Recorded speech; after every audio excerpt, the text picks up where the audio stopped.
Shalom, everybody, and welcome to a very special episode of the Rivka Journey. My name is Rabbi Shapira. I am the author of the Rivka Remnant, but today and throughout this series, I am journeying together with you throughout this wilderness as we are looking for a way to bring as many of you as possible to the successful Rivka journey. Now we are looking at specific attributes of a specific journey of Rivka, and if you missed one of the previous episodes, please go back and watch a previous episode. I think today's episode is going to be a challenging for a lot of us, as we're going to look specifically at the answer for Rivka as she goes out. Of course, we encourage you to get the book in your hand.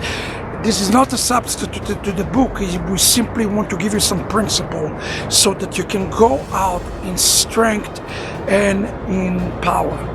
Now, the question that was asked by Betuel and Lavan goes like that, as we read in page 122. Will you go with this man? Or in Hebrew, will you go im aish azeh? Now, im aish azeh, if you look at the three letters in the conclusion of each of those words, of those three words, im, mem, aish, shin, hazeh, hey, you get a name. You get the name Moshe. You get the name Moses, which is going to be very important. Listen to what was written in page 122. It says, the underlying tone behind the question presented to Rivka prior to her departure by Lavan and Betuel was deceptive at its very core. Will you go with this man? The word in Hebrew, the man, or aish azeh, suggests a negative and manipulative tone from Betuel and Lavan. When you hear this tone, this word aish azeh, it's quite suspicious. As I said, they're implying that this man is not to be trusted, However, as I write here, there is a linguistic clue called in Hebrew a remez in the text that linger beyond the seemingly strange question in the language of the Torah. The Baal HaTurim leave us a chilling linguistic pearl visible only through the holy tongue, that it is spelled the word Moses. In essence, what was asked is, are you going to go to our system? Are you going to follow our Torah? Or are you going to follow Moses' Torah? Or are you going to follow this new Torah by this man? Now, you probably asked the question, how can we see Moses encoded while Moses is yet to be born?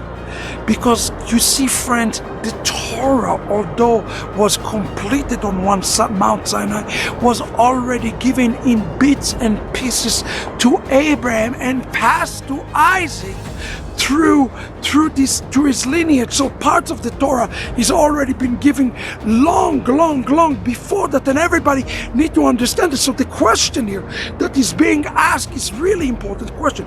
Are you going to follow my Torah, meaning Betuel and Lavan, or are you going to follow the Torah of Moshe Rabbeinu? This is the question that we are asking yourself. You see, today we have to understand something. We have to understand something, that there is only one Torah that is given to the house of Israel. There's only one interpretation that is given to the house of Israel, and this is a choice that each and every one of you have to make.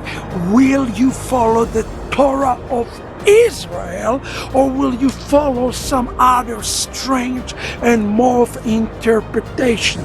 Listen to what I wrote in page 123.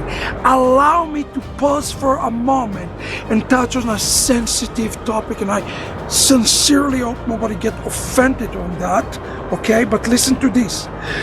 As many of you today claim to be returning to the Torah, yet you return the Torah of the Jewish people, made up of both the written commandment and also the oral interpretation of how to fulfill the commandment, Rivka answer, I will go, can be interpreted as I will submit to the Torah of the house of Itzhak. Today, too many Rivka wannabes desire to come to the house of Itzhak to redecorate it with dual expression. The house of Itzhak must remain set apart, and Rivka desire to submit to the Torah of Itzhak resonate with the word of Rabbi Shaul in Romans chapter 3, verse 1 and 2.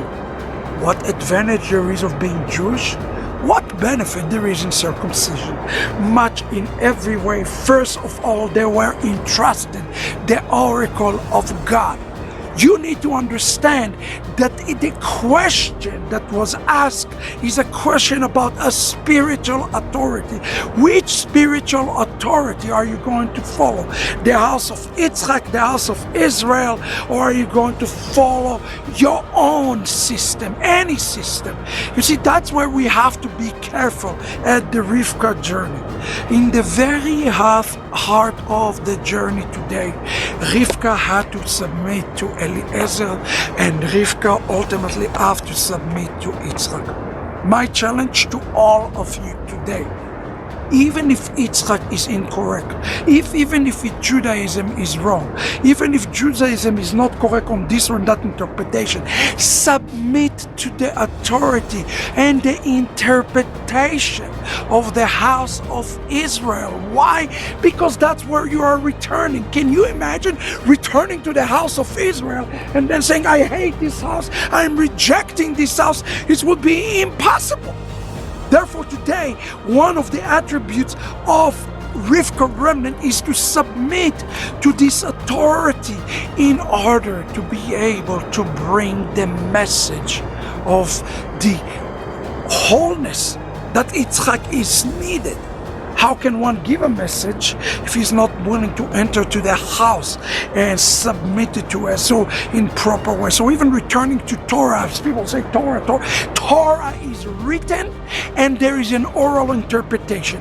And if you do not accept the written and oral interpretation, you're in essence rejecting the house that you're claiming to go to. So submit yourself. Rivka have a submissive role as she come forward and she bring the message to Itzhak's salvation. In her wanting to submit to him, to Itzhak, she himself become the redeemer of Itzhak and his house. What an amazing shiur today to us. Get the book. God bless you. See you in the next shiur.